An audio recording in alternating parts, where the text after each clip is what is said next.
Mientras se van uniendo los últimos alumnos, les voy pasando un video de una endoscopía.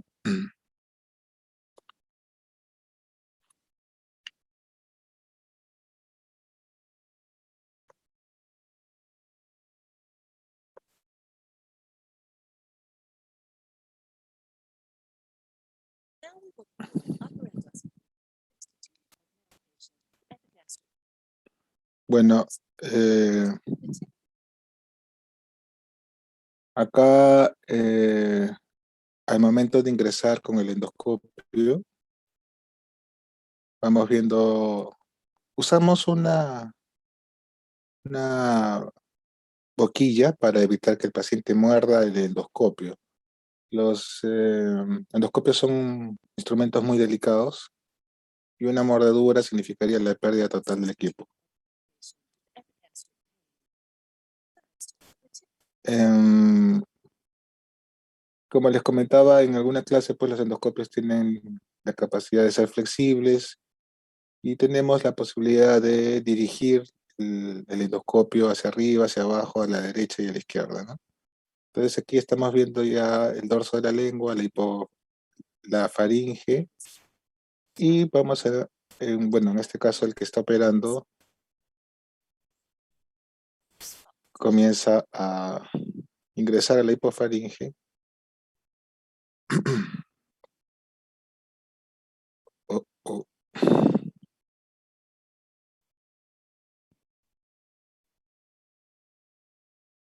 mejor así. Y entonces vemos pues la epiglotis hacia arriba, que es en este caso hacia adelante, pasado, pasado la epiglotis, nos encontramos con los cartílagos aritenoides y debajo de esto está el esfínter esofágico superior.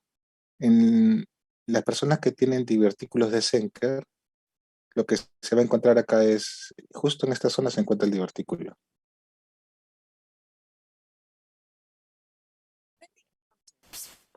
Los que hacen anestesiología, lo que buscan es ingresar a la vía aérea con su eh, tubo su tubo endotraqueal, ¿no? Por acá. Y entonces, bajo visión directa, el que hace la intubación, ese es su objetivo. Obviamente nosotros no queremos ingresar por la vía aérea, así que nos pegamos hacia la parte posterior y lo que queremos es poder ingresar a la vía hacia el esófago, ¿no? El paciente puede estar sedado, ¿no? Y mantiene sus reflejos con una sedación, por ejemplo, con midazolam mantiene claramente sus reflejos, así que si por allí un poco de saliva llega a esta zona, pues el paciente lo va a poder toser fácilmente. El endoscopista lo que va a hacer es pegarse hacia la pared posterior, o sea que la parte de acá, que es del esófago, es posterior y esto es anterior, ¿no? Por anatomía lo sabemos. Y entonces se posiciona en la parte posterior en la entrada del esófago, y lo que va a hacer él, si es que el paciente todavía conserva algo de conciencia, pedirle al paciente que degluta.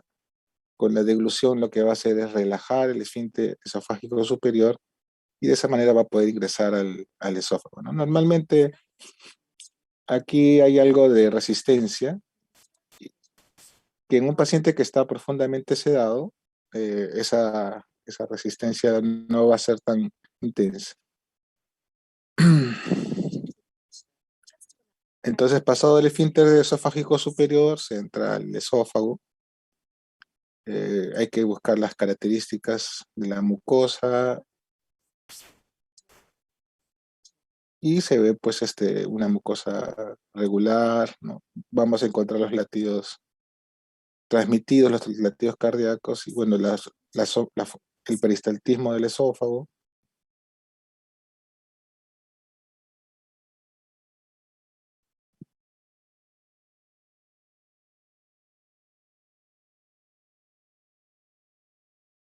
y vemos la zona de la unión esófago-gástrica, ¿no?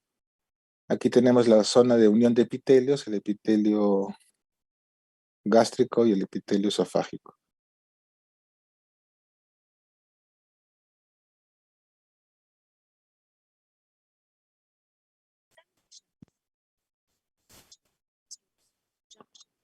Acá en este caso hay una lengüeta de mucosa por encima de la línea Z, lo que está indicando un tipo de esófago de barra, ¿no?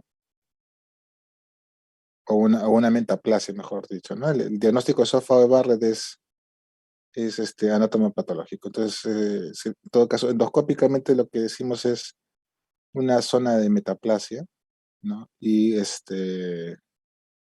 podemos hacer la confirmación con la histología, dado que en la histología nos pueden decir no es metaplasia intestinal, sino es metaplasia gástrica, y en ese caso no es esófago de Barrett.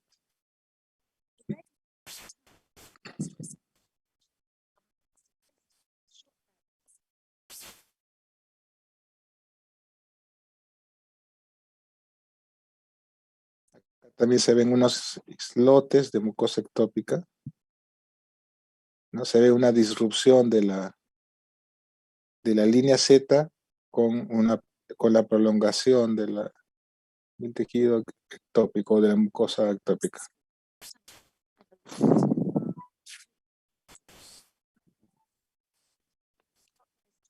Y ya en el estómago, las características pues, son los pliegues.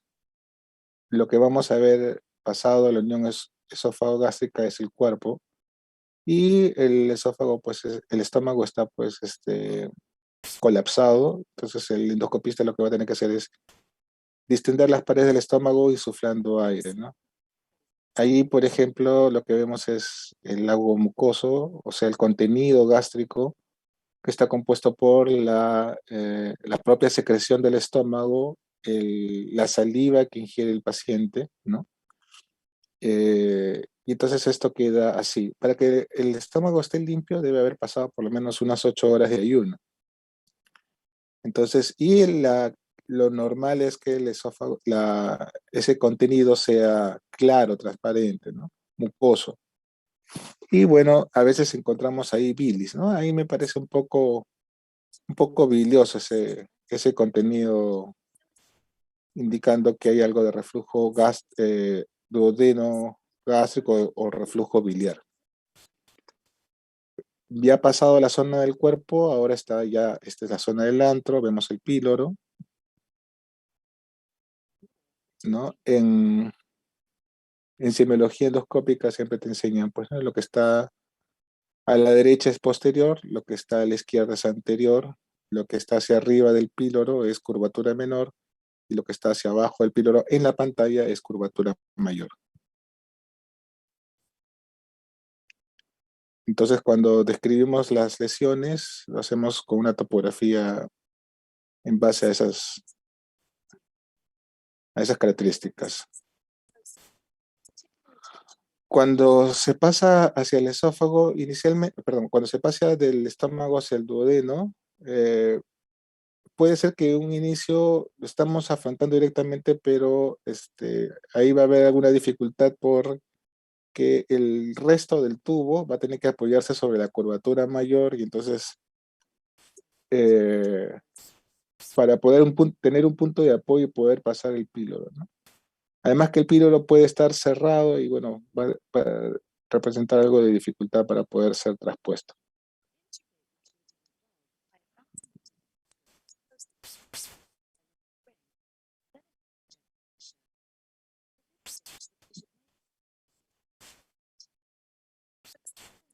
Entonces ya pasó el píloro y ya entró al duodeno.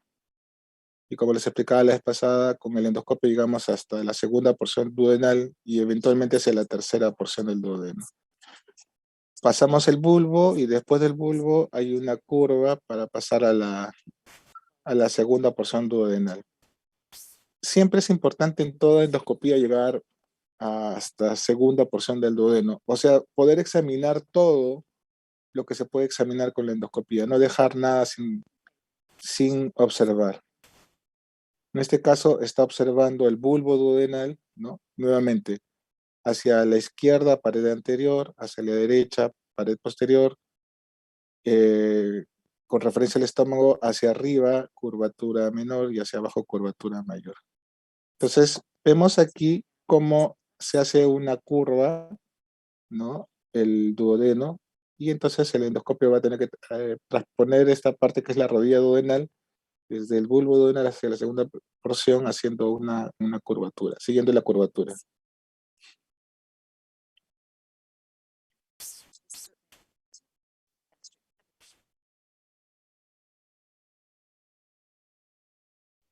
Ah, o sea, la segunda porción del duodeno. A ver, veamos.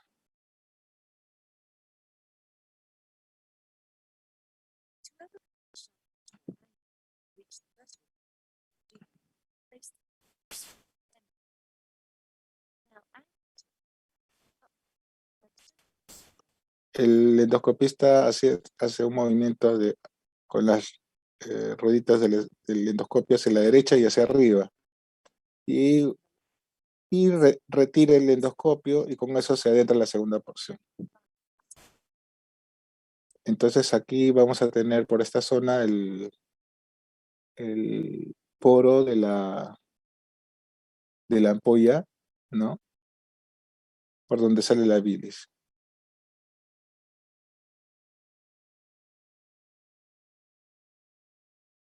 Como es un endoscopio de visión frontal, no se ve directamente, sino tangencialmente.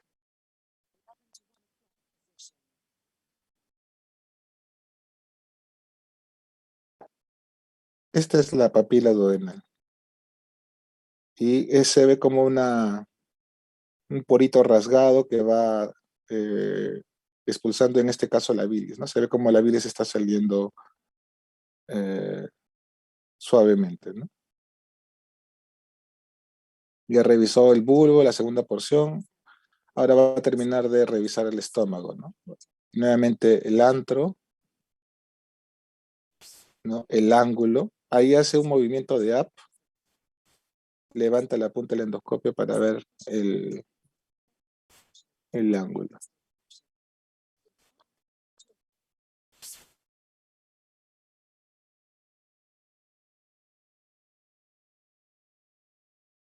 Va viendo los cuatro cuadrantes, revisando curvatura mayor y curvatura menor, ¿no?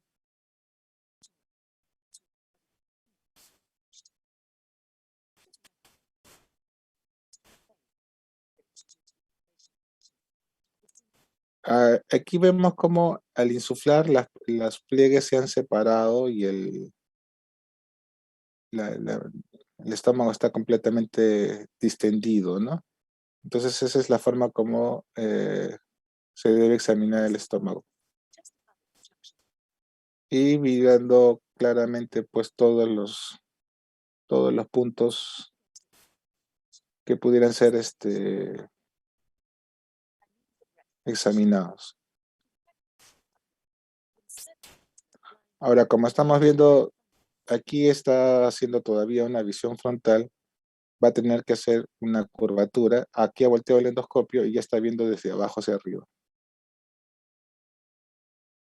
Y termina por ver el fondo del estómago. Muy bien, entonces, para los que no han visto una endoscopía aún, esa es ese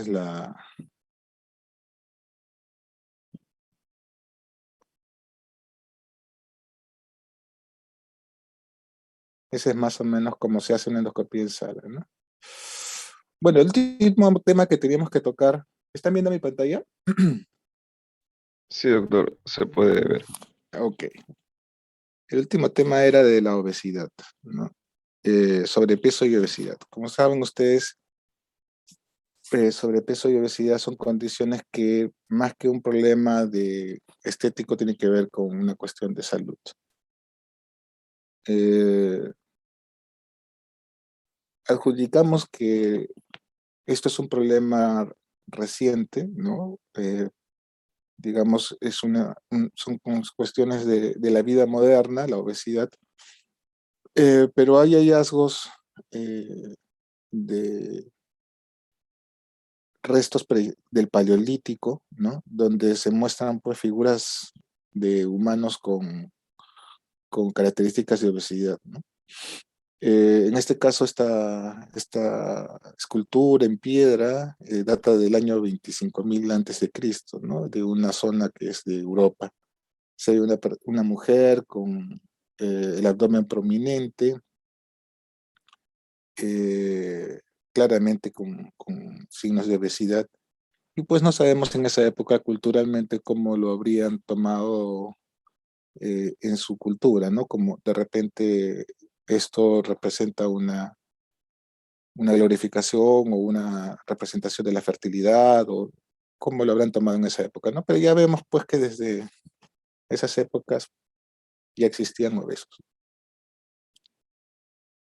Para definir sobrepeso y obesidad, eh, entonces estamos hablando que lo que aumenta es la grasa corporal y que este aumento de la grasa corporal representa un riesgo para la salud.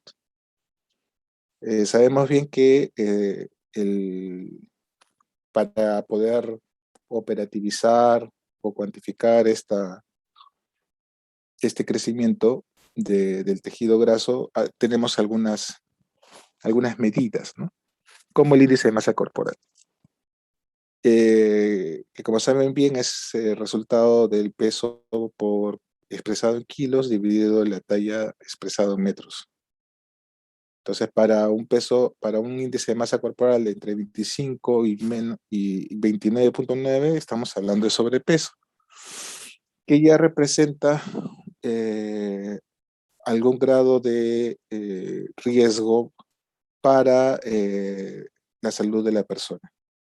Y luego tenemos los grados de obesidad 1, entre 30 y 34.9, obesidad 2, 35 y 39.9, y obesidad 3, o también llamada obesidad mórbida, cuando el índice de masa corporal es más de 40. Sin embargo, el índice de masa corporal tiene el problema de que no cuantifica cuánto de esa masa o ese peso expresado en kilos representa realmente grasa, ¿no? Entonces hay personas dedicadas pues al fisicoculturismo, deportistas que tienen un aumento de peso debido a una gran masa muscular. Y en esos casos, pues el índice de masa corporal puede llevar a error, ¿no? No se identifica bien si que la persona en realidad es una persona saludable. Entonces, el índice de masa corporal debe ir unido a otro tipo de medidas, ¿no? Hay una serie de medidas que sobre todo los nutricionistas tienen a la mano, ¿no? Para poder hacer exactamente la medida de cuánto es la masa de esta persona. Pero para nosotros clínicos, la medida del perímetro abdominal unido al índice de masa corporal nos da una clara expresión de lo que realmente es obesidad, ¿no? Y en este caso, el perímetro abdominal mide lo que es grasa visceral. Para poder hacer esta medida tiene que ser una forma estandarizada, no es que yo voy a medir de cualquier manera el abdomen, ¿no? O el perímetro del abdomen. Entonces tengo que hacer una línea que va a pasar por el ombligo y por un punto medio entre el margen costal, de una línea que va del margen costal hasta la cresta ilíaca.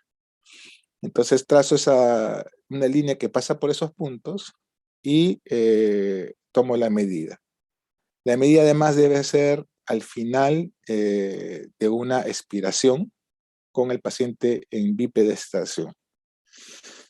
Entonces, con todo eso tengo la medida del perímetro abdominal. Hablamos de riesgo aumentado cuando el perímetro abdominal es más de 94 en hombres y más de 80 en mujeres, centímetros. Y riesgo grave cuando el perímetro abdominal es más de 102 en hombres y más de 88 en mujeres. Complicaciones de la obesidad, ustedes ya conocen, ¿no? Que está asociada a múltiples enfermedades. Entonces, principalmente tiene que ver pues con riesgo de tener enfermedades cardiovasculares, con problemas de lesiones isquémicas, infartos, diabetes e hipertensión arterial. El sobrepeso va a afectar pues las articulaciones de los tobillos, de las rodillas. Se ha detectado que aumenta la frecuencia de cáncer de próstata, cáncer colorectal, cáncer de endometrio y cáncer de mama. En las mujeres que durante el embarazo aumentan mucho de peso, las va a llevar a un riesgo de tener una complicación que es la hipertensión inducida por el embarazo. Estas mujeres, posterior al embarazo, van a tener también riesgo de sufrir de hipertensión. Y además, el producto, el niño o el recién nacido de estas mujeres van a tener probablemente algunas complicaciones, como bajo peso al nacer. En la mujer también embarazada con sobrepeso puede tener problemas de diabetes inducida por el embarazo. Y por último, una complicación que es importante, que es la toxemia gravídica.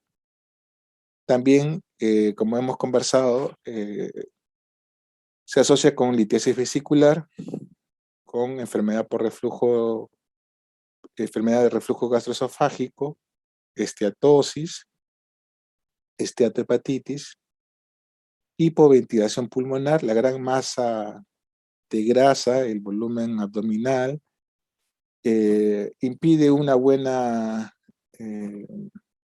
respiración, y estas personas tienen problemas de apnea del sueño. Y estas personas pues tienen ronquidos y tienen el riesgo, durante estos periodos pues tienen riesgo de tener eventos cardiovasculares severos como infartos, artrosis, gota y síndrome nefrótico. También en las personas que son obesas, cuando tienen alguna enfermedad grave, como por ejemplo la pancreatitis, la obesidad va a representar en estas personas un factor adicional de riesgo. Entonces, una persona con pancreatitis que es obesa, pues va a tener mayor riesgo de una pancreatitis severa que una persona que no es obesa. Eso, como lo comentábamos la vez pasada, en la clase anterior. Lo mismo, como han visto en COVID, un factor importante de riesgo para enfermedad severa en COVID es ser obeso. Entonces, estas complicaciones pues denotan la importancia de la obesidad y de poder corregir este problema a tiempo. Y a tiempo pues significa en, edades tempranas, ¿no? Entonces hay que educar a la población siempre para poder intervenir en la, salud de las personas, ¿no?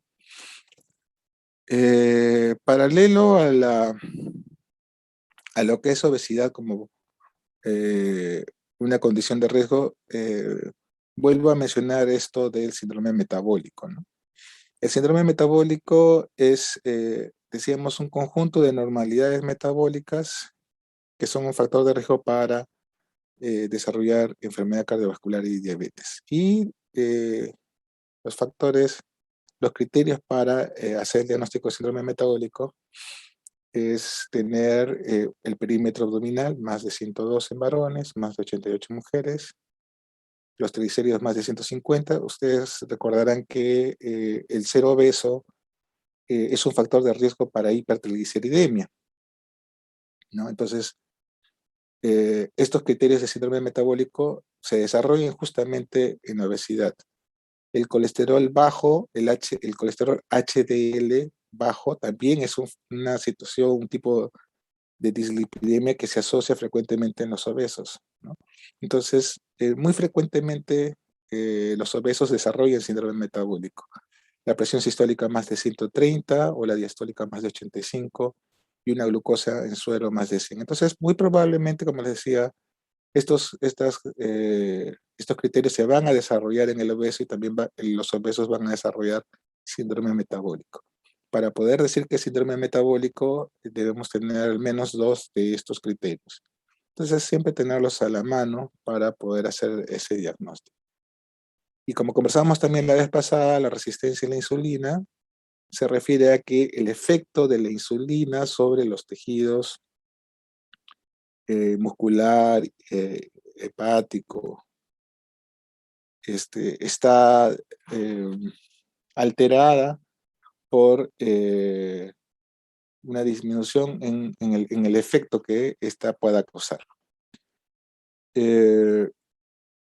Sobre todo el efecto sobre las concentraciones de la glucosa. Es decir, que para una determinada concentración de insulina debería haber una determinada concentración de glucosa y este efecto está alterado.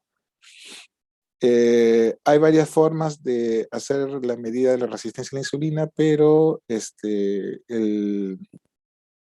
una forma práctica que adecuada para poder hacer el diagnóstico de este diagnóstico o de esta condición es el índice de HOMA, ¿no? En la cual se multiplica la glicemia en ayuno por la insulinemia basal, ¿no? Medidos la glicemia en miligramos por decilitro y la insulinemia en microunidades por mililitro, dividido entre un cociente de 405, ¿no? Y este índice indica que hay resistencia a la insulina cuando es mayor de 3.2. La obesidad ya ha sido considerada por diferentes instituciones de salud como la pandemia del siglo XXI, ¿no? La CDC de Estados Unidos halló que el 35% de los adultos estadounidenses son obesos, representando ya un problema de salud importante por los efectos que ya hemos visto que tiene la obesidad sobre la salud. Se estima que los estadounidenses pierden 270.000 millones de dólares al año por los costos médicos y además de la pérdida de productividad en las personas que sufren de obesidad y sobrepeso. En el caso de los españoles, 39% de los españoles sufren de sobrepeso y 16.5% sufren de obesidad.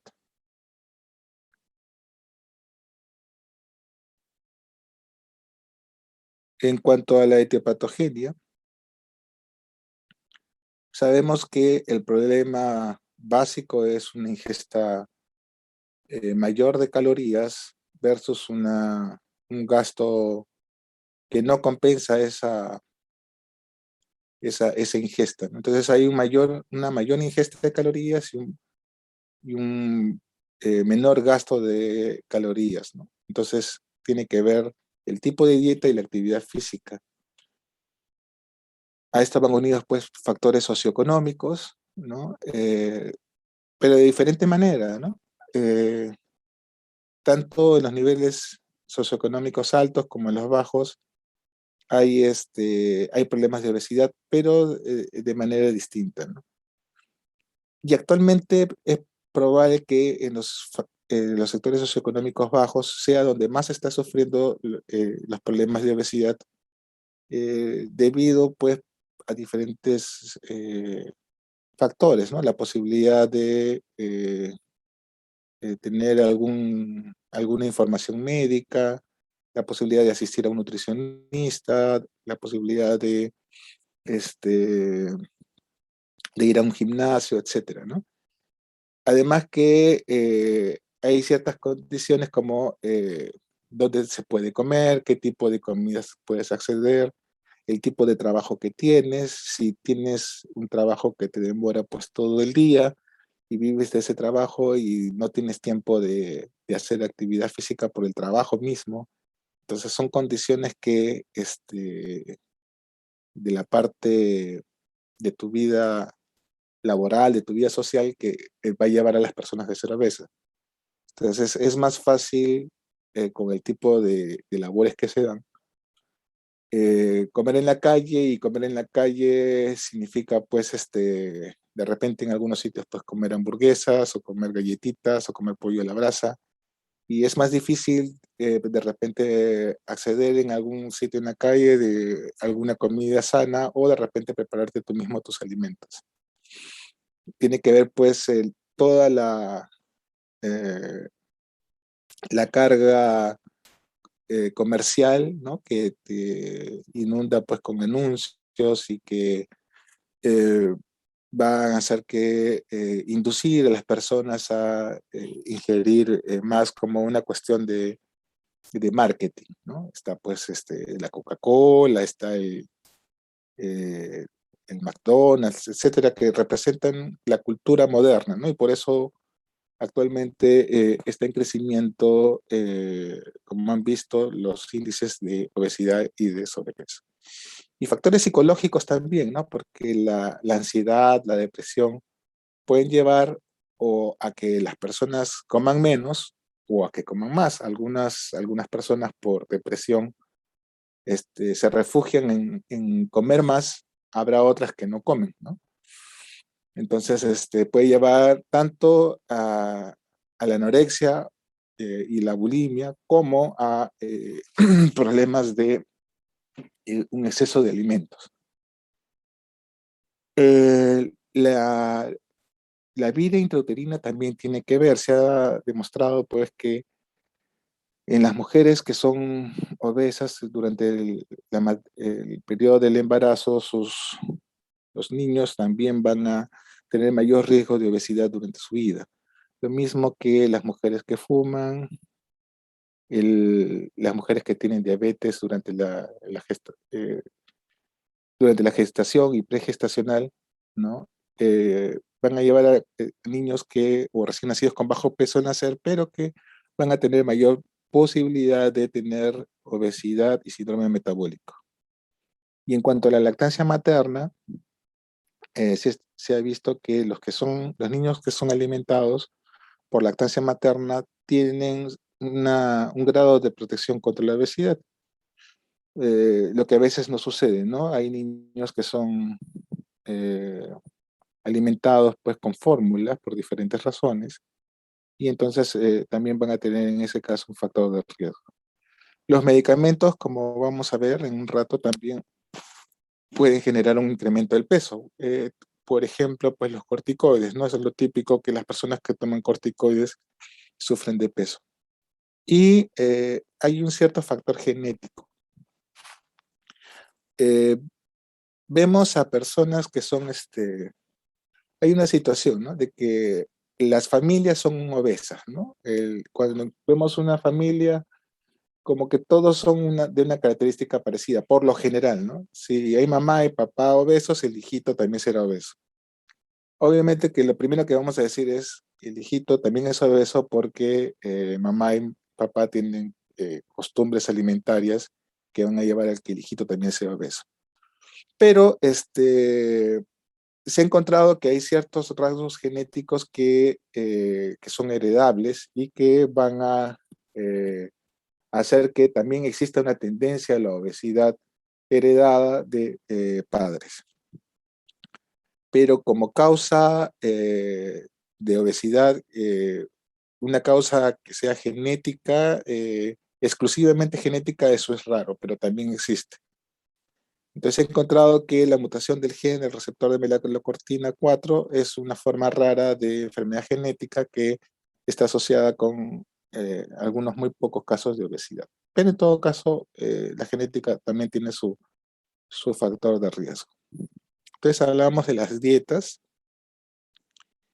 y tiene que ver pues el incremento de la cantidad de alimentos, el incremento del tipo de alimentos como azúcares refinados, grasas saturadas y de sal. Hablamos de McDonald's, del Kentucky, que forman parte de la cultura del fast food, del delivery el marketing de los alimentos. Entonces esto lleva pues a que las personas que tienen este tipo de dietas tienden a subir de peso. Eh, Hay, digamos, puntos de vista, ¿no? ¿Qué es más importante, el total de calorías o dentro de las calorías que uno consume, cuál es la composición en cuanto a macronutrientes, ¿no? Cuánto de proteínas, cuánto de grasas, cuánto de azúcares, ¿no? Pero parece que más importante es la composición de esos macronutrientes. Entonces, si esta composición de macronutrientes, o sea, la composición de la dieta, tienen un mayor porcentaje de calorías a partir de alimentos que son altamente glicémicos, pues va a haber mayor tendencia hacia la obesidad, ¿no? Y estamos hablando pues de papas fritas, de bebidas azucaradas, de cereales procesados como la harina blanca y el arroz blanco. La actividad física para gastar esa energía pues es importante, ¿no? Ustedes de repente recordarán de Michael Phelps, que creo que era el multiganador de nado en los Juegos Olímpicos, y creo que tenía una dieta de 7.000 kilocalorías, ¿no? Pero esta persona pues entrenaba, me parece que 5 horas, 6 horas diarias. Entonces todo el consumo de esas miles de calorías era pues gastado en su entrenamiento y su actividad física. Eh, la cultura pues también nos ha llevado a que los niños tengan poca actividad física, en parte por la poca posibilidad que encuentran ahora los niños de poder salir a jugar al campo, a la calle o al parque, ¿no? Y más aún ahora con el,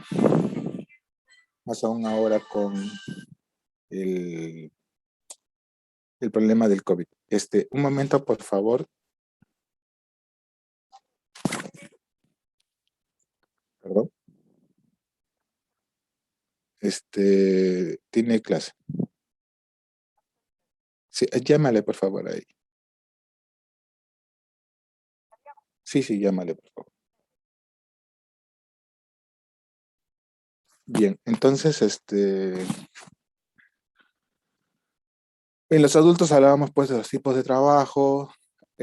Cada vez los trabajos físicos son menores, se robotizan pues todos los trabajos y la actividad física pues muchas veces disminuye. El transporte motorizado, caminamos menos porque tenemos pues transporte público y no usamos bicicleta. Los tiempos de horas de televisión es importante, no por el tiempo que estamos sentados, sino porque en los estudios se ha encontrado pues que durante las horas de televisión ingerimos más alimentos, ¿no? Sobre todo alimentos altamente glicémicos. Entonces la típica es ver la serie de Netflix, que son maratones de varias horas con tipo cine, ¿no? Con la gaseosa, la cachita popcorn, etcétera, ¿no? Entonces todo eso nos lleva a tener este tipo de problemas. Actualmente se está estudiando mucho lo que es la flora intestinal, y se ha postulado que la flora intestinal de las personas obesas tienden a extraer más energía de la dieta que la de los individuos que son delgados. Se han hecho estudios en los cuales se ha trasplantado la microbiota de ratones obesos a ratones que están libres de gérmenes, y esto ha provocado un incremento de la grasa de estos ratoncitos. La fibra y el almidón, como recordamos, no son digeribles por el ser humano, y las enzimas de las bacterias van a ser capaces de convertir estas fibras y estos almidones en monosacáridos y ácidos grasos de cadena corta, tales como el butirato, propionato y acetato. Entonces, por ejemplo, el butirato van a tener efectos benéficos importantes en el epitelio intestinal y una actividad antiinflamatoria, ¿no? La alteración en la flora intestinal con la reducción de este tipo de gérmenes también favorecería el estado de obesidad y el estado inflamatorio que se genera en la obesidad. La disbiosis en el intestino de los obesos se caracteriza además por un incremento de cierto tipo de bacterias, en este caso son las firmicutes, y disminución de otro tipo de bacterias que son los bacteroidetes, ¿no? Eso a grandes rasgos son los cambios que se presentan en la microbiota intestinal o en lo que llamábamos anteriormente flora intestinal.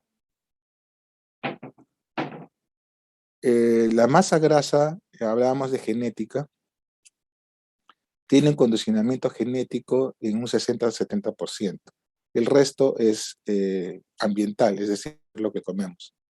El componente genético va a ser mayor si el desarrollo de la obesidad ocurre tempranamente. Entonces, estos niños que vemos gorditos, obesos, probablemente tengan eh, algunos tipos de alteraciones o de rasgos genéticos que estén condicionando, además de lo que es su dieta, probablemente hay algún problema genético también para la aparición de este tipo de obesidades en niños muy pequeños, ¿no? Y lo mismo cuando la obesidad es muy severa, ¿no? Cuando estamos hablando de estos obesos mórbidos que tienen índices de masa de más de 40, 45, cuando vemos en la televisión estas personas que tienen este, 140, 150 kilos, ¿no? Entonces probablemente ahí hay un factor genético adicionalmente a lo que es la ingesta, ¿no? Se habla también de que el sistema nervioso central de estas personas se encuentra alterado, ¿no? Y entonces las hormonas y los neurotransmisores que tienen que ver con la sensación de saciedad estarían alterados. Recuerdo mucho a una paciente que le hicieron una operación de manga gástrica y bajó de peso espectacularmente, de digamos unos 120 kilos hasta unos 90 kilos, 88 kilos más o menos, ¿no? Entonces la operación fue exitosa. ¿Qué es lo que hace la operación? Es reducir la capacidad del estómago de distenderse y por lo tanto generar la sensación de saciedad más rápidamente. Sin embargo, la paciente lo que me comentaba es que ella todavía tenía hambre. Su cerebro le dictaba hambre. Lo que me decía ella era, me han operado el estómago, pero no el cerebro. ¿Y qué es lo que pasaba con la señora? Seguía sintiendo hambre, comía y con esta hambre la llevaba a comer, pero inmediatamente sentía dolor y dejaba de comer por el dolor. No porque el hambre se hubiera detenido, sino porque el comer le provocaba dolor. Y lo que se supone muchas veces es de que este dolor va a provocar un rechazo a la comida, ¿no? Y de esta manera el paciente va a perder el apetito. Pero, como me decía esta paciente, y vuelvo a decírselo, su cerebro le seguía mandando la señal de hambre, ¿no? Ella seguía teniendo hambre y sufría por esta condición. Claro que logró su objetivo de bajar de peso. Nuevamente, con respecto a las complicaciones de la obesidad, la litiasis vesicular, recordemos pues que los cálculos de la vesícula son de colesterol, y al haber un mayor flujo de colesterol o haber una mayor concentración de colesterol en la bilis, se van a generar estos cálculos. Y esto pasa tanto en la persona obesa como en la persona que baja rápidamente de peso. Entonces, cuando se dan estas operaciones, por ejemplo, de cirugía bariátrica, una complicación podría ser pues una litiasis vesicular eh, debido a esta condición. El reflujo ya lo hemos estudiado que aumenta el reflujo en las personas obesas, ¿no? Y el bajar de peso va a ayudar a disminuir el reflujo. Los cánceres de próstata y cánceres colorectales en varones se dan más frecuentemente y en las mujeres el cáncer de endometrio y cáncer de mama. Esto del cáncer de endometrio y cáncer de mama probablemente por la alteración en el metabolismo de los estrógenos, que aumentaría en estas personas dando una mayor probabilidad de cáncer, ¿no? Por este efecto. Y el apnea del sueño obstructiva, ¿no? Que ocurre por una oclusión repetida de la vía aérea superior. Esto va a dar que las personas tengan sueño durante el día y ronquidos. Además que la persona deja de respirar por ciertos momentos, ¿no? Cuestión que el paciente no se da cuenta, y que la persona que está a su lado, su cónyuge, generalmente son los que se dan cuenta de esto. Entonces, estos tres síntomas son los que llevan al diagnóstico de apnea del sueño. El tratamiento de la obesidad, pues, es multifactorial. Y en primer lugar hay que tener en cuenta de que hay que conversar con el paciente, ver, valorar, ¿no? El aspecto emotivo, emocional, dar tratamiento a las cuestiones psicológicas del paciente y motivar al paciente para el tratamiento. Hay que explicarle las complicaciones que puede tener, hay que explicarle cómo puede llevar su dieta, qué tipos de alimentos son los más saludables.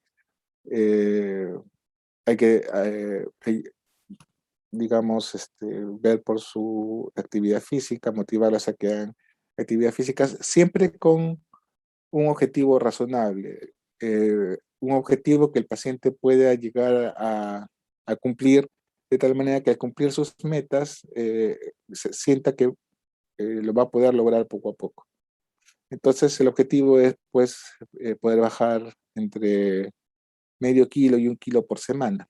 Con eso el paciente se va a sentir, digamos, que está cumpliendo la meta, ¿no? Como en esos programas de televisión que ustedes han visto que les van midiendo con las balanzas y les van dando, pues, unas palabras de premio cuando cumplen el objetivo, ¿no? Y una recomendación y unas reconvenciones cuando no lo ha logrado, ¿no?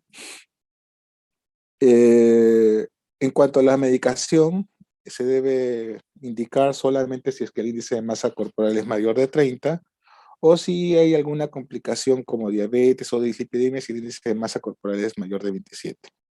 Siempre los fármacos van a complementar el tratamiento de dieta y ejercicios.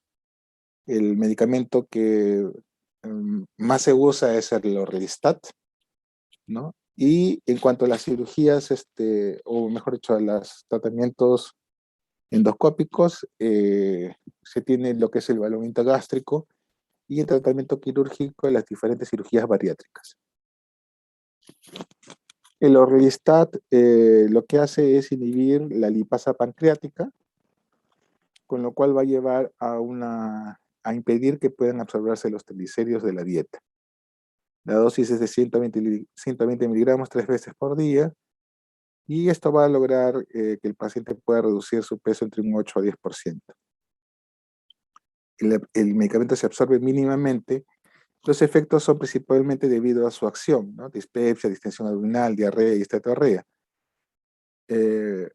También como efecto adverso es que así como se disminuye la absorción de triglicéridos, también va a disminuir la absorción de vitaminas liposolubles, lo cual puede llevar en algunos casos a síntomas por hipovitaminosis. Entonces, si el índice de masa corporal es de 30 a 40 y no tienen morbilidad, se recomienda dieta hipocalórica, más actividad física. Se puede usar algún tipo de fármaco viendo los riesgos. Es posible usar algún tipo de tratamiento endoscópico, pero no está indicada la cirugía bariátrica. Y cuando el índice de masa corporal es más de 40, se puede recomendar cirugía bariátrica, o si el índice de masa corporal es más de 35, pero presenta alguna comorbilidad, es posible indicar la cirugía bariátrica. Finalmente, el balón intragástrico es un dispositivo que se implanta en el estómago mediante un endoscopio. Este balón entra colapsado y luego se le inyecta dentro del estómago aire o agua inflando el balón, lo cual va a generar un efecto de volumen y eso va a generar algo parecido a lo que genera pues la cirugía bariátrica, es decir, la sensación de saciedad. De esa manera va a lograr disminuir el peso del paciente. El problema del balón intragástrico es que es un dispositivo de uso temporal. Como contraindicaciones, no debe usarse en personas que tienen hernias hiatales, sobre todo si son grandes, en úlceras duodenales, úlceras gástricas, en gastritis moderadas, cuando hay reflujo gastroesofágico y cuando existe un tumor. Cuando pasan los 6 meses, el balón debe de retirarse y además, siempre que se va a hacer una cirugía bariátrica, cabe la posibilidad de usar el balón intragástrico previo a la cirugía, con el objetivo de disminuir el peso, ¿no?, de la persona, de tal manera de que el riesgo quirúrgico también disminuye. No es lo mismo operar a una persona de 140 kilos que una de 120. Entonces, con el balón intragástrico se logra ese objetivo. Muy bien, eso es todo por el día de hoy. ¿Algún comentario?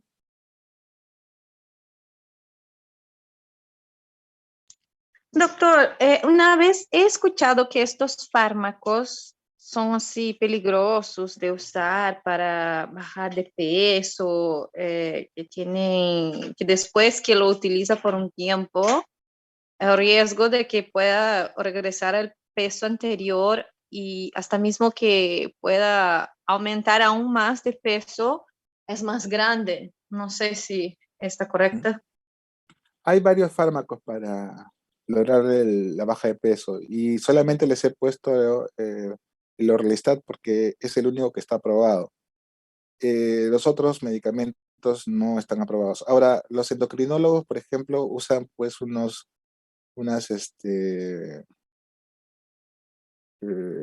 cócteles, ¿no? Que ya, bueno, ellos bajo su experiencia y manejo, pues lo pueden usar con cierta seguridad, ¿no?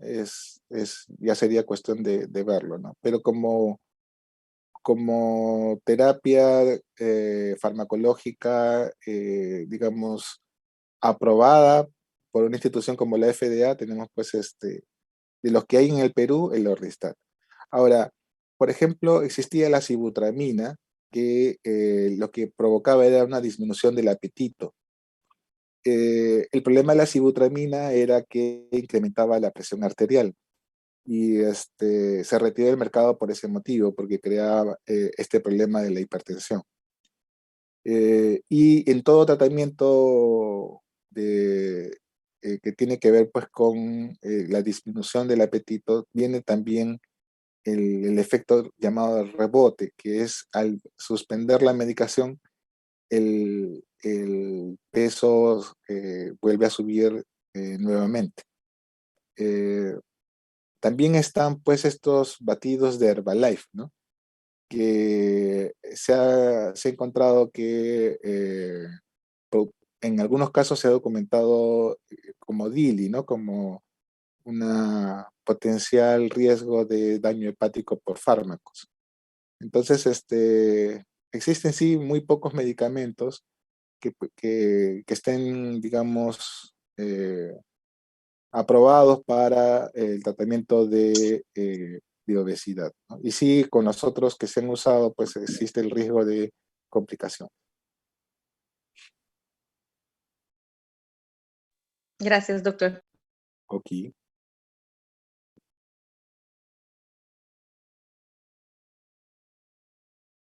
Muy bien. ¿Algo más?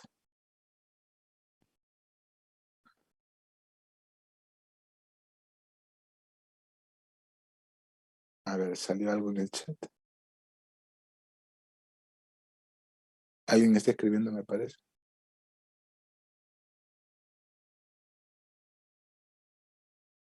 Yo tengo un paciente que tuvo, por ejemplo, lo estuve tratando por NASH, es decir, por esteatohepatitis. Sí, ahora lo converso. Lo estuve tratando por esteatohepatitis y bueno, hablamos mucho sobre los riesgos de cirrosis y una serie de cosas. Lo enviamos con un nutricionista y el paciente estaba bastante motivado y bajó de peso, ¿no? Y pasó esto de la pandemia, ¿no?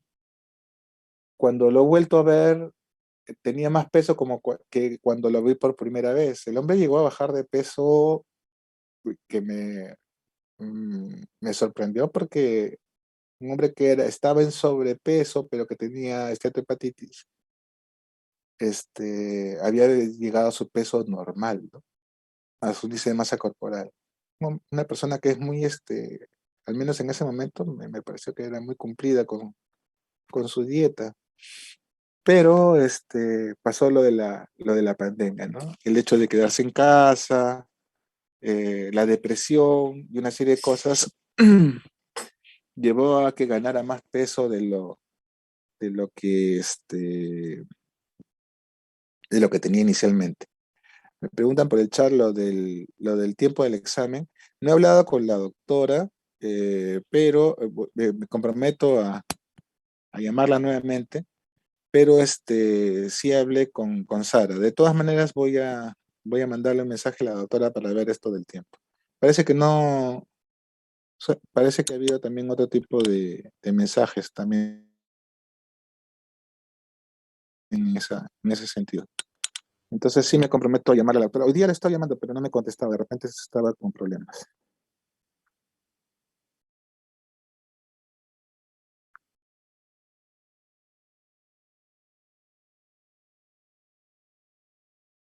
Ok.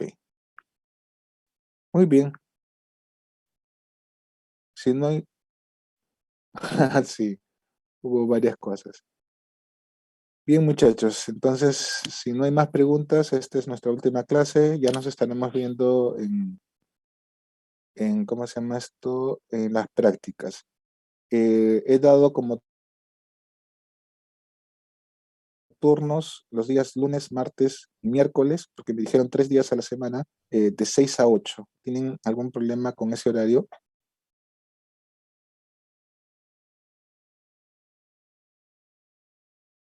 ¿Lunes qué más, doctor?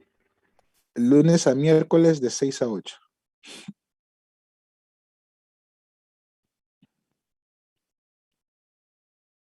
Ok. ¿Se está cruzando con algo?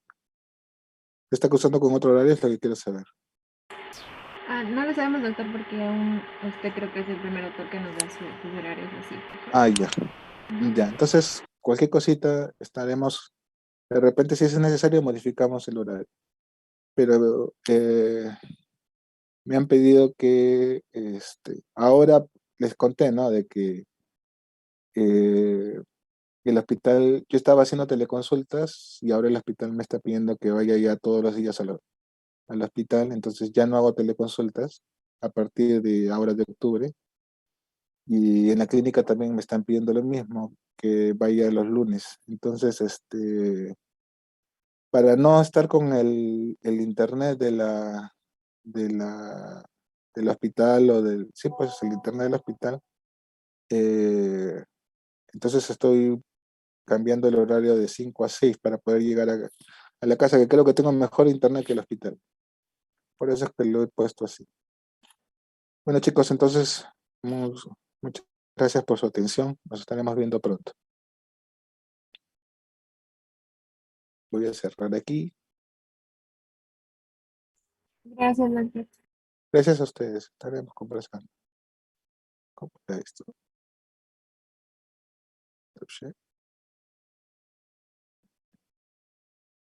Recording stopped. Listo. Adiós.